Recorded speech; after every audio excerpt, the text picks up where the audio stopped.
திமுக car வந்து அடிக்கடி வந்துட்டு போகும் அப்படின்னு சொல்லிட்டு குற்றச்சாட்டு நான் சொல்லலை, அங்கே படிக்கிற ஸ்டூடெண்ட்ஸ். டெலிஃபோனிக் அப்ரோச் இருந்திருக்கு.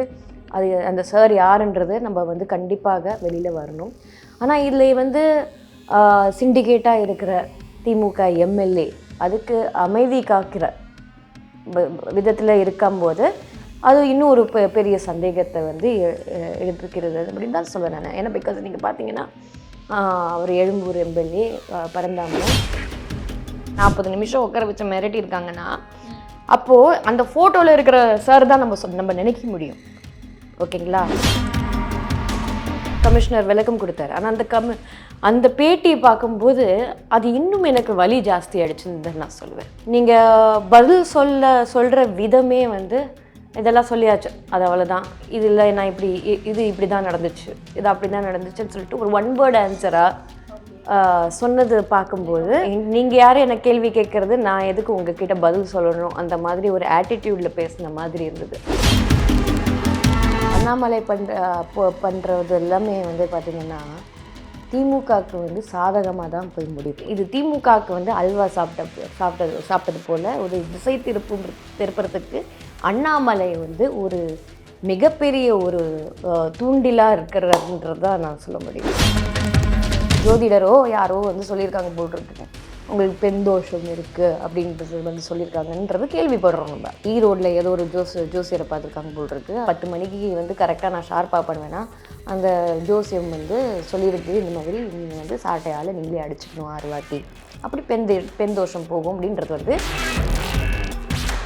உங்கள் பாஜகவில் வந்து எத்தனையோ பாலியல் ரீதியாக குற்றச்சாட்டுகள் எழுதியிருக்கு. நீங்கள் என்ன பண்ணீங்க? சாட்டையால் அடிச்சுக்கிட்டீங்களா? குறைந்த விலை நிறைந்த தரம், தங்கள் தேவைகள் அனைத்தும் ஒரே இடத்தில். ஜெயச்சந்திரன். தொடர்ந்து ஒவ்வொரு முறையும் நம்ம பேசிக்கிட்டே இருக்கோம், பெண்களுக்கு எதிரான வன்முறைகள் நடக்குது அப்படிங்கிறது. அண்ட் இந்த நேரத்தில் இந்த இன்டர்வியூ நம்ம பேசியே ஆகணும்னு நினைக்கிறேன். அண்ணா யூனிவர்சிட்டியில் ஒரு மாணவிக்கு நேர்ந்த அந்த பாலியல் வன்கொடுமை அப்படிங்கிறது லைக் அவங்க போல்டாக வெளியே வந்து கம்ப்ளைண்ட் கொடுத்துருக்காங்க அப்படின்னாலுமே கூட இதில் நிறைய மிஸ்டேக்ஸ் நம்மளால் பார்க்க முடியுது. சிசிடிவி ஃபுட்டேஜாக இருக்கட்டும், இல்லை வந்து மாணவி வெளியே வந்து கம்ப்ளைண்ட் கொடுத்ததுக்கு அப்புறமா அவங்க ரிலேட்டடான அந்த எஃப்ஐஆர் அவங்க டீட்டெயில்ஸோட லீக் ஆனதாக இருக்கட்டும், இது எல்லாமே யாருடைய தவறுன்னு நினைக்கிறீங்க? இங்கே நிர்வாகத்திறன் எப்படி இருக்குன்னு நீங்கள் நினைக்கிறீங்க? ஒரு வருத்தமான ஒரு விஷயம் என்னென்னா, கிட்டத்தட்ட 18,000 போஸ்கோ சட்டம் வந்து இன்னும் அப்படியே கம்ப்ளைண்ட் அப்படியே பெண்டிங்கில் இருக்குது, வந்திருக்கு. ஆனால் அதுக்கான நடவடிக்கைகள்னு பார்த்தாச்சுன்னா எடுக்கிறாங்களா இல்லையா அப்படின்றது வந்து ரொம்ப நடவடிக்கை வந்து பார்த்திங்கன்னா குறைவு, அதோட பர்சன்டேஜ் வந்து ரொம்ப குறைவாக இருக்குது. ஸோ இன்றைக்கி வந்து அண்ணா பல்கலைக்கழகத்தில் இன்றைக்கி வந்து அதுவும் யாரும் உள்ளே போக முடியாத ஒரு இடத்துல அந்த மாதிரி ஒரு யூனிவர்சிட்டியில் ஒரு 18, 19 வயசு உள்ள பெண்மணிகள், ஆண்கள், ஸ்டூடெண்ட்ஸ், மாணவிகள் எல்லாருமே படிக்கிறது வந்து ரொம்ப டாப்பர்ஸ் மட்டும்தான் அது வந்து பாஸ் பண்ணி அவங்க கஷ்டப்பட்டு, அதாவது ஒரு ஃபேமிலி பேக்ரவுண்ட் வந்து பணக்காரங்களா இல்லையா ஏழையா அப்படின்றது வந்து நம்மளுக்கு அதெல்லாம் தாண்டி அவங்க சக்ஸஸ்ஃபுல்லாக அவங்க சொந்த திறமையில் அங்கே போய் வந்து அட்மிஷன் வாங்கி அங்கே படிக்கிறாங்க. ஆனால் இன்றைக்கி வந்து சுலபமாக யாரோ ஒருத்தர் வந்து உள்ளே போய் பக்கத்தில் ஏதோ பிரியாணி கடைக்கு வந்து அவங்களுக்கு அனுமதி கொடுத்து பிரியாணி கடைன்ற பேரில் வந்து அவங்க உள்ளே போயிருக்காங்களா, எந்த பேரில் வச்சு அவங்க உள்ளே போயிருக்காங்க, ஆனால் சார்ன்ற ஒரு குறிப்பிட்ட ஒரு நபரோட அடையாளம் வந்து கம்ப்ளைண்ட் கொடுத்தவங்க வந்து சொல்லியிருக்காங்க. ஓகேங்களா? இல்லை இந்த சம்பவத்தில் ஈடுபட்டவரே சார் கிட்ட சொல்லிடுவேன் அப்படின்னு சொல்லிடுவாங்க. ஃபோன் பண்ணதாகவும் சொல்லியிருக்காங்க. அது வந்து எஃப்ஐஆர்லேயும் ரெஜிஸ்டர் ஆகிருக்கு இந்த மாதிரி. அது மட்டும் இல்லாமல் அங்கே ஒரு ஆடி கார் வந்து வந்ததாகவும் அவங்க சொல்லியிருக்காங்க, இருந்ததாகவும் சொல்லியிருக்காங்க. ஸோ இந்த மாதிரி விஷயங்கள் வந்து சடனாக பார்த்திங்கன்னா ஒரு கிட்டத்தட்ட ஒரு 1 டே ஃபுல்லாக போனதுக்கப்புறம் தான் அந்த எஃப்ஐஆர் வந்து எடுக்கப்பட்டது. அதுக்கப்புறம் அந்த அதுக்கப்புறம் அங்கே சிசிடிவி கேமரா இல்லை அப்படின்ற ஒரு குற்றச்சாட்டு வந்தது. அங்கே வேலை செய்யலை, அங்கே வயர் சரியில்லை அப்படின்றது. முதல்ல நம்ம எல்லாருக்குமே தெரியும், நம்ம அண்ணா பல்கலைக்கழகத்தில் வந்து நம்ம சமீபத்தில் இல்லை, திமுக ஆட்சியில் வந்த உடனே ஒருத்தரை வந்து ஒரு எம்எல்ஏ வந்து ஒவ்வொரு யூனிவர்சிட்டிக்கு வந்து பல்கலைக்கழகத்தில் ஒரு போஸ்டிங் போர்டு மெம்பர்ஸாக கொடுத்துருந்தாங்க. அதில் சிண்டிகேட்டாக இருந்தவர் வந்து இப்போ இருக்கிற துணை முதல்வர் உதயநிதி அவர்கள். அதுக்கப்புறம் அவர் ராஜினாமா செஞ்சதுக்கப்புறம் 2023 ராஜினாமா செஞ்சுருக்காங்க. அதுக்கப்புறம் வந்து திமுகவோட எம்எல்ஏ எழும்பூர் எம்எல்ஏ பரந்தாமன் அவர்கள் தான் வந்து அங்கே நியமிக்கப்பட்டிருக்காரு சிண்டிகேட்டாக. அதாவது சிண்டிகேட்டுன்றது ஒரு பொறுப்பு. அந்த பொறுப்பு என்னன்னா, நீங்கள் வந்து ஒரு ப்ரொஃபஸரோ இல்லை வந்து அங்கே இருக்கிற யார் வேணாலும் நீங்கள் வந்து யூ கேன் நியமிக்கலாம். அப்புறம் அங்கே இருக்கிற செக்யூரிட்டி சிஸ்டம் எப்படி இருக்குன்னு செக் பண்ணலாம். அங்கே மாணவிகளுக்கு ஏதாவது ஒரு இடையூறு வந்து ஏற்படுதா அப்படின்றது வந்து அவங்க வந்து ஆராய முடியும். ஆனால் இந்த போர்டு மெம்பர் இருந்தும் இத்தனை பிரச்சனைகள் அங்கே நடந்திருக்கு அப்படின்றது தான். அதுவும் திமுக கார் வந்து அடிக்கடி வந்துட்டு போகும் அப்படின்னு சொல்லிட்டு குற்றச்சாட்டு நான் சொல்லலை. அங்கே படிக்கிற ஸ்டூடெண்ட்டு அங்கே அந்த மாணவி கொடுத்த பாதிக்கப்பட்ட மாணவியும் கொடுத்த விசாரித்ததில் இந்த மாதிரி விஷயங்கள் நம்மளுக்கு வந்து தெரிய வந்தது. இன்னி வரைக்கும் நம்மளுக்கு வந்து யார் அந்த சார் அப்படின்றது வந்து தெரியல. ஞானசேகரை பிடிச்சாங்க, காலை உடைச்சாங்களா, கால் விழுந்து உடைச்சாரா, அதெல்லாம் வந்து அப்பாற்பட்ட விஷயம். இந்த கால் முறிவுன்றது வந்து அது எப்போ வேணால் சரியாயிடும். ஆனால் அந்த பெண்ணோட மனது அது வந்து ஒரு லைஃப் லாங் ட்ராமா. அந்த கண்ணீருக்கு பதிலே கிடையாது. அந்த கண்ணீருக்கும் அந்த பதற்றத்துக்கும் அதுக்கு பதிலே கிடையாது. அதுக்கும் மேலாக என்ன பண்ணியிருக்காங்கன்னா, கசிவு இருக்க இந்த இன்ஃபர்மேஷன் எல்லாம் வந்து வெளியில் வந்திருக்கு அப்படின்னு சொல்லும்போது எஃப்ஐஆர் போட்ட அந்த காப்பி வந்து அவங்க பேர், அவங்க தங்கும் இடம், அவங்க எந்த ஊர், அதுக்கப்புறம் மொபைல் நம்பர் எல்லாமே வெளியில் வந்தது. அது வந்து ஒரு ரைட் அப்ரோச் கிடையாது. அதுக்கு விளக்கம் கொடுத்தாரு கமிஷனர் விளக்கம் கொடுத்தாரு. ஆனால் அந்த பேட்டியை பார்க்கும்போது அது இன்னும் எனக்கு வலி ஜாஸ்தி ஆயிடுச்சுன்னு நான் சொல்லுவேன். நீங்கள் பதில் சொல்கிற விதமே வந்து இதெல்லாம் சொல்லியாச்சு, அது அவ்வளோதான், இதில் நான் இது இப்படி தான் நடந்துச்சு, இது அப்படி தான் நடந்துச்சுன்னு சொல்லிட்டு ஒரு ஒன் வேர்ட் ஆன்சராக சொன்னது பார்க்கும்போது ரொம்ப ஒரு லெத்தார்ஜிக்காக இருந்த மாதிரி ஒரு இருந்தது. அது வந்து நீங்கள் யாரும் என்ன கேள்வி கேட்குறது, நான் எதுக்கு உங்ககிட்ட பதில் சொல்லணும், அந்த மாதிரி ஒரு ஆட்டிடியூடில் பேசின மாதிரி இருந்தது. ஸோ இது பார்க்கும்போது அங்கே பாதிக்கப்பட்ட பெண்ணே, இப்போது அந்த இடத்துல நான் இருந்திருந்தேன், பாதிக்கப்பட்ட பெண் நானாக இருந்தீங்களோ இல்லை நீங்களாக இருந்தீங்களோ, அந்த அந்த இன்டர்வியூ பார்க்கும்போதே உங்களுக்கே வந்து ரத்த கண்ணீர் வரும் அப்படின்றது தான் நான் சொல்வேன். ஏன்னா இது இல்லை, நான் எதிர்பார்க்குற ஒரு சப்போர்ட் ஃப்ரம் த கவர்மெண்ட், ஒரு போலீஸ் அப்படி ஒரு கவர்மெண்ட் கிட்டேருந்து, ஒரு அரசு கிட்டேருந்து நமக்கு எதிர்பார்க்கும் ஒரு ஆதரவே இது இல்லை. உரிய தண்டனை யாராக இருந்தாலும், எவனாக இருந்தாலும், எந்த கொம்பனாக இருந்தாலும் அவங்களுக்கு உரிய தண்டனை தேவைப்படும். அதில் ஒரு அக்யூஸ்ட் பிடிச்சிட்டாங்க, அதுவும் அழுத்தத்தினால பிடிச்சாங்க. எதிர்கட்சியில் அனைத்து இந்திய அண்ணா திராவிட முன்னேற்ற கழகமும் சரி, இல்லை மற்ற கட்சிகள் யாராக இருந்தாலும் அவங்க வந்து கொடுத்த அழுத்தத்தினால தான் இன்னைக்கு வந்து இந்த ஞானசேகர் என்பவர் கைதாகிறார். அதை தாண்டி இன்னும் அந்த சார் யாருன்றது நம்ம யாருக்குமே தெரியல. ஓகே, அந்த மாணவியை மிரட்டுறதுக்காக தான் அந்த சார் அப்படின்ற ஒரு வார்த்தையை பயன்படுத்தி, அதுதான் நான் சொல்றேன். இது வந்து மொபைல் டவர் ஏரோப்ளேன் மோட்ல போட்டாங்கன்றாங்க. அந்த ஏரோப்ளேன் மோடு போட்டது வந்து கண்டிப்பாக யாரும் டைம் பார்த்து வந்து பாலியல் பலாத்காரம் பண்ண மாட்டாங்க.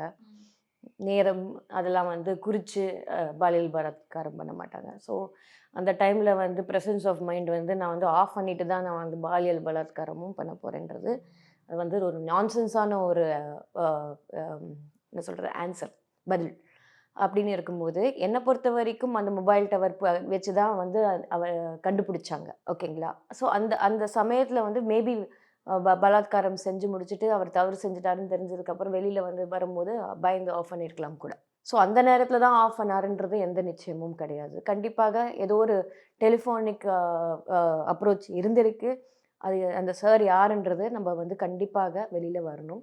ஆனால் இதில் வந்து சிண்டிகேட்டாக இருக்கிற திமுக எம்எல்ஏ அதுக்கு அமைதி காக்கிற விதத்தில் இருக்கும்போது அது இன்னும் ஒரு பெரிய சந்தேகத்தை வந்து எழுப்புகிறது அப்படின்னு தான் சொல்லுவேன் நான். ஏன்னா பிகாஸ் நீங்கள் பார்த்தீங்கன்னா அவர் எழும்பூர் எம்எல்ஏ பரந்தாமன், உதயநிதி அவர்கள் இருந்த இடம், அதாவது இது சாதாரணமாக கொடுக்கப்பட்ட ஒரு பொறுப்பு இல்லை.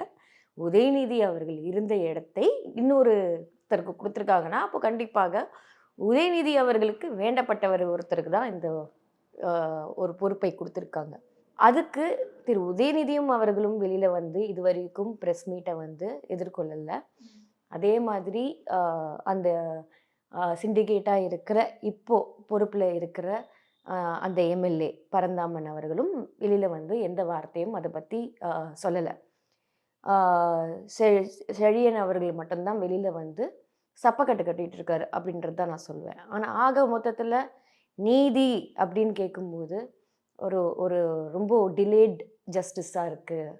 இது ஏதோ மறைக்கப்படுது அப்படின்றது வந்து தமிழ்நாடு முழுவதும் அனைவருக்குமே தெரிஞ்ச ஒரு விஷயமாக தான் இருக்குது அப்படின்றது தான் நான் சொல்லுவேன். நான் அந்த விதத்தில் தான் நம்ம வந்து அனைத்து இந்திய அண்ணா திராவிட முன்னேற்றக் கழகம், மாண்புமிகு முன்னாள் முதலமைச்சர், கழக பொதுச் செயலாளர், எதிர்கட்சி தலைவர் ஐயா எடப்பாடியார் அவர்கள் வந்து சிபிஐ என்கொயரி வேணும் அப்படின்றது வந்து கேட்டிருக்காங்க. இதுக்காக இந்த ரேப் வந்து வெறும் இன்னைக்கு மட்டும் தான் நடக்குதா அப்படின்றதெல்லாம் வந்து நீங்கள் பார்த்தீங்கன்னா இன்னைக்கு மட்டும் இல்லை, இது காலங்காலமாக நடந்துக்கிட்டு இருக்கிற ஒரு விஷயம். இனிமே நடக்கக்கூடாது, இனிமே இந்த மாதிரி விஷயங்கள் எந்த பெண்ணுக்கும் நடக்கக்கூடாதுன்ற ஒரு காரணத்துக்காக தான் அனைத்து இந்திய அண்ணா திராவிட முன்னேற்றக் கழகம் வந்து ஒரு போராட்டம் எடுத்தது கையில். ஆனால் அதுக்கும் வந்து ஒரு ஜனநாயக ரீதியாக அது அனுமதிக்காமல் ஒரு பெண்ணுக்காக நம்ம வந்து குரல் கொடுக்குற இடத்துல நம்ம இருக்கும்போது கண்டிப்பாக இது ஜனநாயக ரீதியாக அன்றைக்கே நீங்கள் பார்த்தீங்கன்னா அடுத்த நாளோ அன்றைக்கோ தெரியல, கடலூர் சைடில் ஏதோ ஒரு பீச்சில் வந்து சில பெண்கள் போயிருக்காங்க. அங்கே சில ஆண்கள் குடித்து விட்டு அங்கே வந்து அந்த பெண்ணிடம் வந்து அசிங்கமாக பிஹேவ் பண்ணியிருக்காங்க. அதுக்கப்புறம் அவங்களும் புகார் கொடுத்துருக்காங்க. இது தொடர்ந்து எல்லா இடத்துலையும் நடக்குது. நான் தமிழ்நாட்டில் மட்டும்தான் நடக்குது, இது தமிழ்நாட்டில் மட்டும்தான் நடந்துச்சுன்னு அப்படின்னு நான் சொல்ல விரும்பலை. ஆனால் ஏன் இது தமிழ்நாட்டில் நடக்க வேண்டும், ஏன் இது தமிழ்நாட்டில் நடக்கிறதுக்கு அனுமதிக்க வேண்டும்? இந்த ஞானசேகர் என்பவர் வந்து எல்லா புகைப்படம் திமுகவோட ஃபங்க்ஷன்ஸ், முக்கியமான ஃபங்க்ஷன்ஸில் இருக்கிற புகைப்படத்தில் வந்து அவர் இருக்கார். துணை முதல்வர் பக்கத்துலேயே நிற்கிறாரு. ஒரு ஒரு ஒரு துணை முதல்வர் பார்க்கணும், நான் பார்க்கணுன்னா கூட ஒரு அப்பாயின்மெண்ட் வாங்கிட்டு தான் போய் பார்க்கணும். அப்போ அந்த அப்பாயின்மெண்ட் பார்க்கும்போது யார், காயத்ரி ரகுராமா, அவங்க என்ன பண்ணுறாங்க, அவங்க பின்னாடி என்ன அப்படின்னு ஒரு ஒரு விசாரிச்சதுக்கு அப்புறம் தான் அவங்க அப்பாயின்மெண்ட்டே கொடுப்பாங்க. சட்டத்துறை அமைச்சர் ரகுபதி எக்ஸ்பிளைன் கொடுக்குறாருல மேம், எக்ஸ்பிளனேஷன் கொடுக்குறாருல, யார் வேணாலும் சப்பக்கட்டு கட்டுறாங்க அப்படின்னு பார்த்துட்டு ஃபோட்டோ எடுத்துட்டு போவாங்க அப்படின்னு. சப்பக்கட்டு கட்டுறாங்க. நான் வந்து ஒரு பொதுமக்களோட ஃபங்க்ஷனில் பொதுமக்களோட நம்ம ஃபோட்டோ எடுக்கிறது வேற. அதாவது நான் வந்து ஒரு ஆஃபீஸ்லேருந்து கிளம்பும்போது நீங்கள் அங்கே இருக்கீங்க, பக்கத்தில் ஒரு ஹெல்ப்பர் மாதிரி இருக்கார், ஒரு நிர்வாகி தான் அந்த அளவுக்கு ஒரு க்ளோஸ்னஸில் வந்து நிற்க முடியும். ரெண்டாவது மா சுப்பிரமணியம் அவர்களோடையும் ஃபோட்டோ இருக்குது, அது பல ஃபங்க்ஷன்ஸில் அவர் கூட நிற்கிறது நம்ம பார்க்க முடியுது. ஓகேங்களா? அது மட்டும் இல்லாமல் சில பேர் வந்து இது இந்த ஞானசேகர் இல்லை, இது வேற ஞானசேகர் அப்படி இப்படின்னு சொல்லிட்டு நிறைய பேர் வந்து சில இதில் வந்து இளைஞர் அணியில் வந்து அவர் இருக்கார் அப்படின்னு சொல்லிட்டு சொல்கிறாங்க. Whether you are there or not, நீங்கள் வந்து இந்த மாதிரி ஒரு விஷயம் வந்து ஏற்கனவே ஒரு வாட்டி கோட்டையை விட்டுருக்கீங்க. அது என்னென்னா, நீங்கள் ஜாஃபர் சாதிக் விஷயத்தில் வந்து நீங்கள் வந்து அயலக அணி வந்து ஒரு மிகப்பெரிய பொறுப்பு வந்து எந்த ஒரு பேக்ரவுண்ட் செக் பண்ணாமல் நீங்கள் வந்து ஒரு கொடுத்துருக்கீங்க.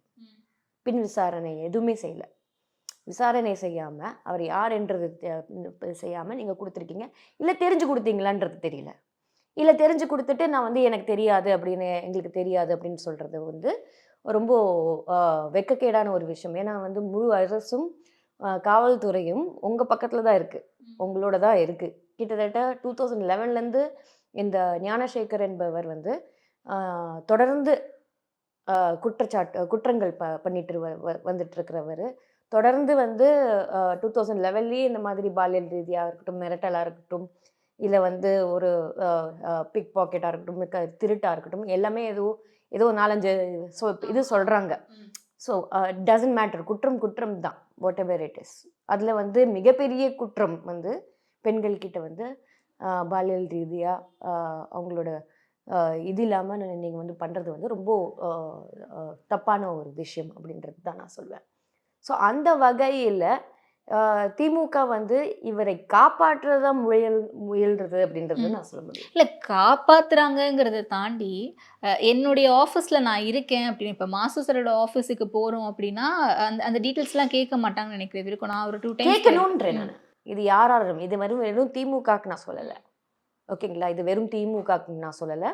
இது அனைத்து இந்திய அண்ணா திராவிட அமைச்சர்கள் ரொம்ப பொறுப்போட இருக்காங்க, மக்களோட ரொம்ப ஈஸி ஆக்சசபிள்ல இருக்காங்க. அதனால மக்கள் யார் வேணாலும் வந்து சால்வு போடுறதும் யார் போட்டோ வேணா எடுக்கிறதும் வந்து தவிர்க்க போடலாம். முடியாது. அது வேற. அப்படி எடுக்கப்பட்ட அது ஒரு வேற. புகைப்படம்னு சொல்றாங்க. அது வேற இது வேற. நான் சொல்றேன், ஃபங்க்ஷன்ஸ்ல நீங்க வந்து ரைட் ஹேண்ட் மாதிரி நிக்கிறது வேற. ஓகேங்களா, அந்த அந்த போட்டோஸ் வந்து நான் ஒரு நாள் வந்துட்டு நான் வந்து அவரை பார்த்துட்டு போனேன் மாதிரி இல்லை. நான் அவர் பக்கத்துலேயே இருக்கிற மாதிரி தான் இருக்கு அந்த ஃபோட்டோ. ஓகேங்களா, ஸோ அது வந்து நம்ம நீங்கள் வந்து நான் திமுக மட்டும் நான் இது சொல்லலை. பாஜகவாக இருந்தாலும் சரி, அனைத்து இந்திய அண்ணா திராவிட முன்னேற்ற கழகமாக இருந்தாலும் சரி, இல்லை பாமகவாக இருந்தாலும் சரி, விசிகாவாக இருந்தாலும் சரி, யாராக இருந்தாலும் ஒரு பேக்ரவுண்ட் செக் பண்ணுங்க. பெண்களுக்கு அவங்க வந்து அவங்க மீது வந்து ஒரு ஒரு பாலியல் ரீதியாக ஒரு பார்வை இருந்துச்சுன்னா அவங்கள கண்டிப்பாக நீங்கள் வந்து உங்கள் பார்ட்டியில் வந்து ஒரு முக்கிய பொறுப்போ நிர்வாகியாகவோ பக்கத்தில் கூட புகைப்படத்தில் வந்து நீங்கள் வந்து சேர்த்துக்க கூடாதுன்னு தான் நான் சொல்லுவேன். இந்த ட்ரக்ஸாக இருக்கட்டும், இல்லை பெண்கள் ரீதியான ஒரு தவறாக குற்றங்களாக இருக்கட்டும், அந்த மாதிரி விஷயங்களில் வந்து கண்டிப்பாக நீங்கள் வந்து கவனம் செலுத்த வேண்டும். இது எல்லா கட்சிக்கும் நான் சொல்கிறேன். ஓகேங்களா, இந்த விஷயத்தில் வந்து திமுக பல விஷயங்கள் வந்து இதில் கோட்டை விட்டுருக்கு அப்படின்றது தான் நான் சொல்வேன் நான். ஸோ கடைசியில் நான் வந்து டிசோன் பண்ணுறது, இது வந்து பாஜகவும் அதே தான் செய்யும். இவங்க என் பார்ட்டியிலேயே இல்லை அப்படின்னு சொல்கிறது வந்து பாஜகவும் அதே தான் செய்யும். ஸோ அதனால் வந்து ஒரு மிஸ்டேக்கை நீங்கள் ஓன் அப் பண்ணி, எஸ் எங்கள் கட்சியில் இருந்தால் இந்த ஆள் தப்பானவன், நான் அவனை வந்து தண்டனை வாங்கி கொடுப்பேன், அது சொல்கிறது இன்னும் பெட்டராக இருக்கும்னு தான் நான் சொல்வேன் நான். என் கட்சிக்காரனாக இருந்தாலும் நான் வந்து அவனை வந்து விடமாட்டேன் அப்படின்னு சொல்கிறது தான் நான் வந்து அது ஒரு பெண்களுக்கு ஒரு முக்கிய ஒரு தைரியமும் வெளியில் வந்து சொல்லக்கூடிய ஒரு விஷயம். ரெண்டாவது, இந்த கசிய விட்ட இந்த விஷயம் பார்த்தீங்கன்னாலே ஏதோ வேணும்னே செஞ்ச மாதிரி இருக்கு. எப்படி அது கசிய விட முடியும்? அவங்க சொல்றாங்க அப்படின்னு சொல்றாங்க, அதை அக்செப்ட் பண்ற மாதிரி ஆகும். எப்படி டெக்னிக்கல் கிளிச் ஆகும்? இது ஒரு வாழ்க்கை சம்மந்தப்பட்டது. அப்போது வந்து பலாத்காரம் செஞ்ச ஒரு ஆள் அது டெக்னிக்கல் கிளிச்சுன்னு சொல்ல முடியுமா? So you can not blame others. நீங்கள் ஓன் அப் யுவர் மிஸ்டேக்குன்னு தான் நான் சொல்கிறேன். உங்களோட தவறை ஒத்துக்கொள்ளுங்கள். உங்களோட இதுலேருந்து யாரோ ஒருத்தர் தான் கசியை விட்டுருக்காங்க. அது வந்து அங்கே இருக்கிற பிரஸு கையில் போயிருக்கு. அதுக்கப்புறம் ஆப்போசிட்டில் இருக்கிற ஒரு கோமாளி வந்து அதை வெளியில் எல்லாருக்கிட்டையும் வந்து சொல்லிக்கிட்டு இந்த மாதிரி பரப்பிக்கிட்டு இருக்கிறது வந்து தவறு அப்படின்றது தான் நான் சொல்லுவேன். அந்த பெண்ணோட பாதுகாப்பு போகுது. இல்லைன்னா இது கசிய விட்ட காரணம் என்னன்னா, இதுக்கு மேல நீ எந்த பதிலும் சொல்லக்கூடாது அப்படின்ற ஒரு அழுத்தம் கொடுக்குறாங்களா அந்த பெண்ணுக்கு. உன்னோட நீ யாருன்றது இப்போ ஊருக்கு தெரிஞ்சிடும், இதுக்கப்புறம் உன் லைஃப் போயிடும், அந்த மாதிரியான ஒரு அழுத்தம் வந்து அந்த பெண்ணிடம் கொடுக்கப்பட்டிருக்கான்றது வந்து ஒரு மிகப்பெரிய கேள்விக்குறியா இருக்கு அப்படின்றது தான் நான் சொல்லுவேன். ஓகே, ஸோ இப்போ டெக்னிக்கல் கிளிச்னு ரொம்ப ஈஸியா சொல்றாங்க, இதுக்கு யார் பொறுப்பேற்கணும்னு நினைக்கிறீங்க? காவல்துறையா, டிபார்ட்மெண்ட் அண்ட் அங்க அரசும் இது வந்து பொறுப்பெடுத்துக்கணும். ஏன்னா இது ஒரு சாதாரண விஷயம் இல்லை. அண்ணா பல்கலைக்கழகம் அப்படின்றது வந்து ஒரு இந்தியாவிலேயே ஒரு one of the biggest university அப்படின்னு தான் நான் சொல்லுவேன். ஒரு பெரிய பல்கலைக்கழகம். இது வந்து நீங்கள் வந்து அங்கே இருக்கிற மாணவிகளுக்கு நீங்கள் வந்து இது கொடுக்கணும், பாதுகாப்பு கொடுக்கணும் அப்படின்றது தான். ஃபர்ஸ்ட் ஆஃப் ஆல் எனக்கு வந்து சிசிடிவி கேமரா வந்து அங்கே பார்த்துட்டே இருக்கும்போது அந்த சிசிடிவி கேமரா ஒர்க் ஆதா இல்லையான்றது பார்க்குறதுக்குன்னே ஒரு செக்யூரிட்டி இருந்திருக்கணும். அதில் 56 கேமரா 20 கேமராவோ ஏதோ ஒன்று ஒர்க் ஆகலை அப்படின்னு சொல்லிட்டு சொல்கிறாரு போலீஸ். எத்தனையோ ஏக்கரில் வந்து 400 கேமரா போட வேண்டிய இடத்துல நீங்கள் வந்து 50 கேமரா தான் இருக்குன்னு மாதிரி ஏதோ சொல்லியிருக்கீங்க. ஓகேங்களா, ஸோ அந்த மாதிரி இருக்கும்போது இதெல்லாம் தவறான ஒரு விஷயம். அப்போது இவ்வளோ நாள் நீங்கள் வந்து கேமரா வேலை செய்யலைன்றது வந்து உங்களுக்கு வந்து இவ்வளோ அலட்சிய போக்கில் நீங்கள் இருக்கீங்களா? எத்தனையோ மாணவர்கள், ஆயிரக்கணக்கான மாணவர்கள் அரசை நம்பி அங்கே போய் படிக்கிறார்கள். அதான் நான் சொல்கிறேன், அவங்களுக்கு பின்பலம் எதுவும் கிடையாது. அங்கே படிக்கிறவங்க எல்லாமே சொந்த திறமையால் அங்கே போய் படித்து முன்னுக்கு வரணும், நாளைக்கு நாட்டோட டெவலப்மெண்ட்டுக்கு அவங்களுக்கு மிகப்பெரிய ஒரு பங்கு இருக்குது. ஸோ அப்படி இருக்கும்போது அவங்க கனவை நீங்கள் வந்து மொத்தமும் நீங்கள் வந்து அழிக்கிறதுக்கு நீங்கள் வந்து சிசிடிவி கேமரா வந்து வேலை செய்யலைன்னு சொல்கிறது வந்து மிகப்பெரிய குற்றம். அது வந்து முழு பொறுப்பு அங்கே சிண்டிகேட்டாக இருக்கிற திமுக எம்எல்ஏ பொறுப்பேற்க வேண்டும் அப்படின்றது தான் நான் சொல்லுவேன். புரியுது. அண்ட் இன்னொன்னு அதிமுக சார்பில் இன்னைக்கு போராட்டம் அறிவிச்சிருந்தாங்க. அதுக்கு பெர்மிஷன் குடுக்கல அப்படின்னு சொன்னீங்க. அது ஒரு பக்கம் இருக்கட்டும். எதிர்க்கட்சியினர் வந்து இத அரசியலாக்க பார்க்குறாங்க அப்படின்ற ஒரு வாதம் ஒரு பக்கம் இருக்கு. அண்ட் திருமாவளவன் சார் பேசும்போது என்ன சொல்றாரு, அதிமுக தான் எதிர்க்கட்சி அப்படிங்கிறத மறைச்சிட்டு அண்ணாமலை பாஜக எங்க எதிர்க்கட்சியா காட்டுறதுக்காக ஒரு சில விஷயங்கள பண்ணிட்டு இருக்காரு அப்படின்னு சொல்றாங்க. ஏன்னா இன்னைக்கு காலையில அண்ணாமலை அவர்கள் சாட்டையடி போராட்டம் அறிவிச்சதா இருக்கட்டும், இல்ல நேற்றைக்கு வந்து நான் செருப்பு போட மாட்டேன், அடுத்த 42 நாளைக்கு வந்து விரதம் இருக்க போறேன் அப்படின்னு சொன்னார். இதை எப்படி புரிஞ்சுக்கலாம் நம்ம? இது வந்து திமுக அண்ணாமலை பண்றது எல்லாமே வந்து பார்த்தீங்கன்னா, திமுகவுக்கு வந்து சாதகமாக தான் போய் முடிய போகுது. ஓகே. இது வந்து என்ன ஒரு பேசிஸ்ல? Troll okay. ட்ரோல் பேசிஸில் ம். இது இந்த பிரச்சனை ம். அரசியலாக்கக்கூடாதுன்னு சொல்கிறதுக்கு யாருக்கும் உரிமை கிடையாது அப்படின்றது தான் நான் சொல்வேன் நான். ஏன்னா இது ஒரு நாள் நடக்கிற ஒரு விஷயம் இல்லை, தொடர்ந்து நடக்கக்கூடிய விஷயம். அதனால தான் முன்னாடியே நான் சொன்னேன் 18,000 போஸ்கோ சட்டம் அப்படியே வந்து சில கம்ப்ளைண்ட்ஸ் எடுக்கப்படுது, சில குற்றச்சாட்டை வந்து எடுக்கிறது இல்லை, அப்படியே எஃப்ஐஆர் வந்து அப்படியே தள்ளி வைக்கப்பட்டுருது அப்படின்றது தான் நான் சொல்ல முடியும். ஸோ அந்த வகையில் இது வந்து அரசியலாக்க முடியாது, அப்படி அரசியலாக்கக்கூடாது அப்படின்னு சொல்கிறது வந்து ரொம்ப தவறான ஒரு விஷயம். கண்டிப்பாக இது அரசியல் தான். ஓகேங்களா? அங்கே போய் சம்மந்தப்பட்ட அந்த சாரா இல்லை ஞானசேகரோ அதுவும் அவங்களும் அரசியலோட சம்பந்தத்தில் தான் இருக்காங்க.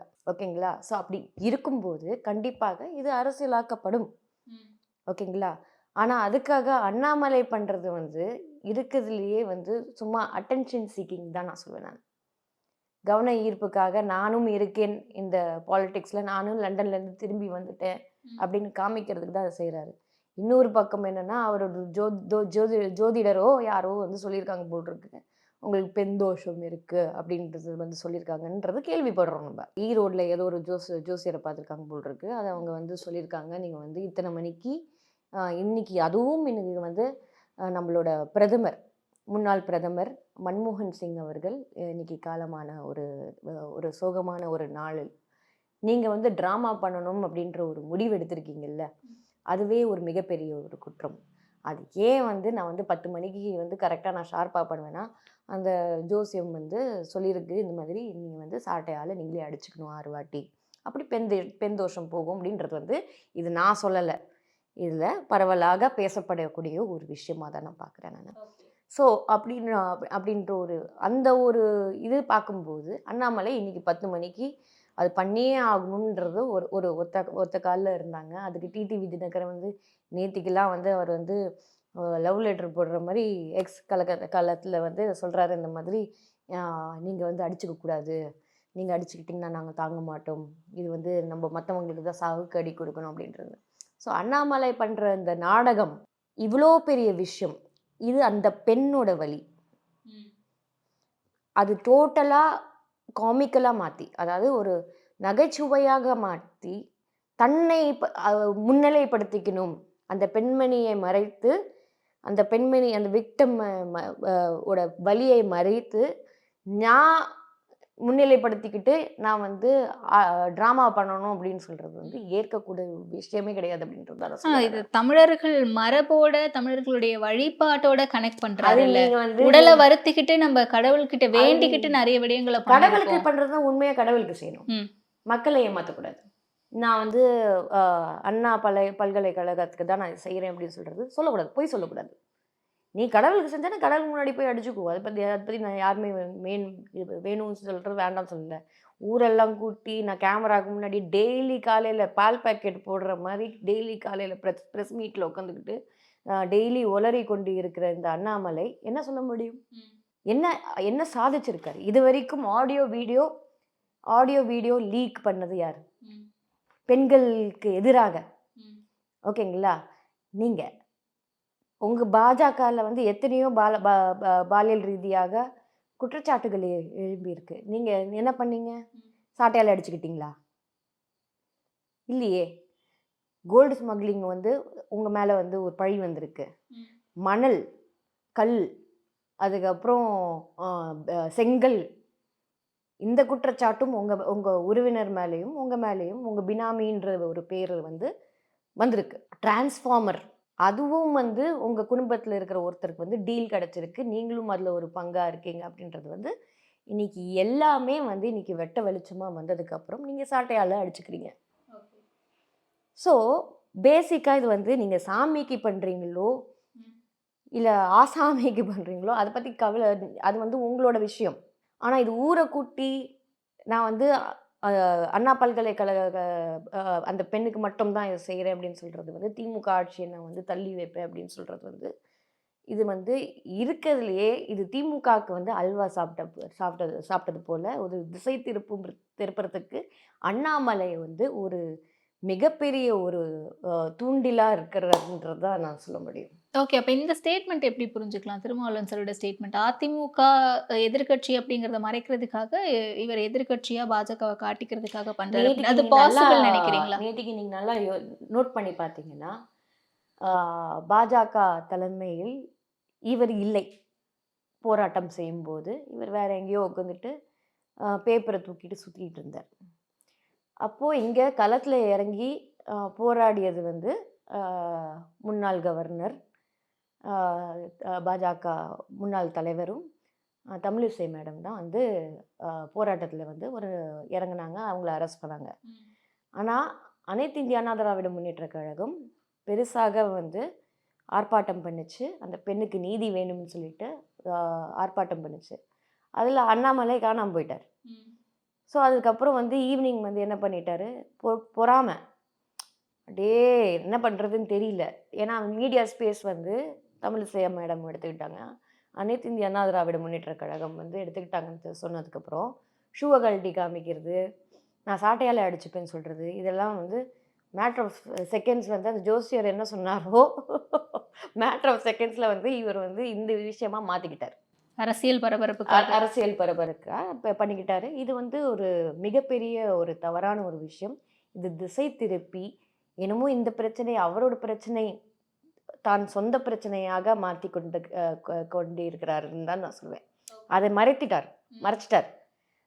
அண்ணா பல்கலைக்கழகத்தோட அந்த பெண் பாதிக்கப்பட்ட பெண்ணோட வலியை மறைச்சு இது திசை திருப்பி இது வந்து மோடிக்கு வந்து விபூதி தான் அடிக்கிறாரு அப்படின்றது நம்ம சொல்ல முடியும். ஓகே. அண்ட் அகெயின் இந்த எஃப்ஐஆர் மேட்டருக்கு வரும்போது ஒரு பெண் தனக்கு நடந்த விஷயத்தில் அந்த சுச்சுவேஷனில் ஒரு பெண்ணால் உணர முடியுது எப்படி இருந்தாங்க அப்படின்ட்டு. பட் நானாக இருந்தால் பயந்துருப்பேன், என்ன பண்ணுறதுன்னு தெரியாமல் யோசிச்சுட்டு இருப்பேன். பட் அவங்க போல்டாக வெளியே வந்து கம்ப்ளைண்ட் கொடுத்துருக்காங்க. அந்த கம்ப்ளைண்ட் எஃப்ஐஆர் காப்பி வெளியே லீக் ஆகுது அப்படின்னும் போது அவங்கள பயமுறுத்துறதுக்காக இதெல்லாம் பண்ணுறாங்களா? வெளியே வந்து பெண்கள் கம்ப்ளைண்ட் கொடுக்குறாங்க அப்படின்னா அவங்களுடைய நிலை இப்படிதான் அப்படின்ட்டு. நான் இப்போ சமீப காலமாக வந்து இந்த பாலியல் ரீதியாக குற்றச்சாட்டு நடக்கும்போது நீங்கள் வந்து 4-5 எக்ஸாம்பிள் எடுத்துக்கலாம். அரக்கோணம்ல என்ன நடந்ததுன்னு நீங்கள் உங்களுக்கு தெரிஞ்சிருக்கும். அந்த கம்ப்ளைண்ட்டை வந்து திசை திருப்ப ட்ரை பண்ணாங்க, ஓகேங்களா? அண்ணா நகரில் நடந்தது உங்களுக்கு தெரிஞ்சிருக்கும், அதுவும் இப்படி தான் வந்து பண்ணாங்க. தஞ்சாவூரில் நடந்தது, ஸோ அதுவும் இப்படி தான் வந்து திசை திருப்ப ட்ரை பண்ணாங்க. என்சிசி போலியான முகம் என்ற பேரில் நடந்த ஒரு விஷயத்தை வந்து நீங்கள் வந்து அதுவும் எப்படியாவது இந்த கம்ப்ளைண்ட்டை எடுக்காமல் அப்புறம் எதிர்க்கட்சி தலைவர்கள் அந்த அழுத்தத்தினால அந்த எஃப்ஐஆர் வந்து எடுக்க வேண்டிய ஒரு சூழ்நிலைகள் வந்தது. அப்படிதான் அண்ணா பல்கலைக்கழகத்தோட விஷயமும் நான் சொல்லுவேன். கண்டிப்பாக அந்த பெண்மணிக்கு ஏதோ ஒரு அழுத்தம் கொடுத்துருக்காங்க அப்படின்றது வந்து என்னால் உணர முடியுது. இது அவங்களுக்கு மட்டுமான ஒரு அழுத்தமா, இல்லை இப்படி நீங்கள் வெளியே வந்து கம்ப்ளைண்ட் கொடுத்தா அவங்க எல்லாருடைய நிலையும் இப்படிதான்ட்டு ஒட்டுமொத்த பெண்களுக்கும் கொடுக்கக்கூடிய அந்த மாதிரி திமுகவோட அரசு அப்படிதான் செயல்படுகிறது. அதுக்கு எதிராக எந்த பெண்மணியும் பயப்படக்கூடாது. தைரியமாக இது எந்த கட்சி சார்ந்து அந்த கட்சி சார்ந்து யார் வந்து நான் வந்து ஃபோட்டோ காமிச்சு இந்த குற்றங்கள் வந்து மிகப்பெரிய முக்கிய காரணமே நீங்கள் இந்த மாதிரி குற்றம் செய்கிறவங்களுக்கு ஃபோட்டோ கொடுக்கும்போது அந்த எடுத்துகிட்டு போயிட்டு நான் சார் அந்த அளவுக்கு நீங்கள் சாரோட ஃபோட்டோஸ் வச்சுருக்கீங்க, ஸோ நான் அவங்கக்கிட்ட போய் நான் சொல்லிடுவேன், உங்களை இந்த காலேஜ்லேருந்து தூக்கிடுவேன் அப்படின்னு மிரட்டியிருக்காங்க. 40 நிமிஷம் உட்கார வச்சு மிரட்டியிருக்காங்கன்னா அப்போது அந்த ஃபோட்டோவில் இருக்கிற சார் தான் நம்ம நினைக்க முடியும், ஓகேங்களா? ஸோ அந்த ஃபோட்டோ வந்து இதனால தான் நான் சொல்கிறேன், அந்த ஃபோட்டோஸ் கொடுக்கறது நிறுத்துங்க. ஓகேங்களா? ஏன்னா நீங்கள் வந்து எந்த குற்றவாளிக்கு நீங்கள் ஒரு ஒரு பலமாக நீங்கள் இருக்கீங்க இந்த மாதிரி குற்றங்கள் செய்யும்போது அப்படின்றது தான் நான் சொல்கிறேன் நான். ஸோ அந்த வகையில் கண்டிப்பாக இந்த பெண்மணி வந்து அழுத்தம் இருந்ததுன்னா கண்டிப்பாக அனைத்து இந்திய அண்ணா திராவிட முன்னேற்ற கழகம் எந்த பெண்மணியாக இருந்தாலும் நான் பர்சனலாக சொல்கிறேன், புரியுது. கண்டிப்பாக நான் ஒரு சப்போர்ட்டாக நான் இருப்பேன், அவங்களுக்காக குரல் கொடுப்பேன், அவங்களுக்கு நீதி கிடைக்கிற வரைக்கும் கண்டிப்பாக கேள்விகள் எழுப்புவேன் அப்படின்றது தான் நான் சொல்லுவேன். ஓகே. ஸோ நிறைய கேஸில் வந்து நம்ம ஜஸ்டிஸ் லேட் ஆகிட்டே இருக்கிறத பார்த்துருப்போம். நிறைய ஒரு சில இடங்களில் டினை ஆகிருக்கிறதும் பார்த்துருப்போம். பட் இதில் ஹைகோர்ட் வந்து சென்னை ஹைகோர்ட் தாமா முன் வந்து இந்த கேஸை கையில் எடுத்திருக்காங்க. ஸோ ஜஸ்டிஸ் கிடைக்கும்னு நம்புறீங்களா? கண்டிப்பாக கிடைக்கணும். இது சிபிஐ விசாரணையும் செய்யணும். ஏன்னா இது வந்து ஒரு ஸ்மால் காலேஜ் கிடையாது. ஏன்னா இது வந்து ஸ்மால் காலேஜில் கூட நடக்கக்கூடாது. ட்ரூ. எஜுகேஷன் இன்ஸ்டிடியூட் அப்படிங்கிறது நம்ம எவ்வளோ பெரிய விஷயமா அது ஒரு பார்த்துட்டு கோவிலுக்கு இருக்கோம். சமம். ஓகேங்களா? ஸோ அந்த கோவிலுக்கு சமம் இருக்கிற ஒரு இடத்துல வந்து நீங்கள் வந்து இந்த மாதிரி விஷயங்கள் நடக்கிறது வந்து ரொம்ப வருத்தமாக இருக்கிற ஒரு விஷயம். அதுவும் சிசிடிவி கேமரா வந்து வேலை செஞ்சுதா இல்லையான்றது கண்டிப்பாக சிபிஐ தான் விசாரிக்கணும். அந்த ஃபோன் ஆஃப் ஆச்சா ஆன் ஆச்சா, அந்த கால் லாக் அது வந்து நீங்கள் யார் வேணால் டெலீட் பண்ணிக்கலாம், டேம்பர் பண்ணிக்கலாம் எவிடன்ஸை வந்து கண்டிப்பாக இது வந்து டேம்பர் பண்ணி இது வந்து இல்லாமல் கூட ஆக்கலாம். அந்த அந்த அளவுக்கு இன்னைக்கு வந்து வளர்ந்துருக்கு டிஜிட்டல் மீடியா அப்படின்றது தான் நான் சொல்வேன் நான். ஸோ அப்படி இருக்கும்போது கண்டிப்பாக இது வந்து சிபிஐ என்கொயரி பண்ணி யாராக இருந்தாலும் அந்த சற்று நடவடிக்கை எடுத்தே ஆகணும் அப்படின்றது தான் நான் சொல்றேன். குறைந்த விலை நிறைந்த தரம் தங்கள் தேவைகள் அனைத்தும் ஒரே இடத்தில். ஜெயச்சந்திரன்.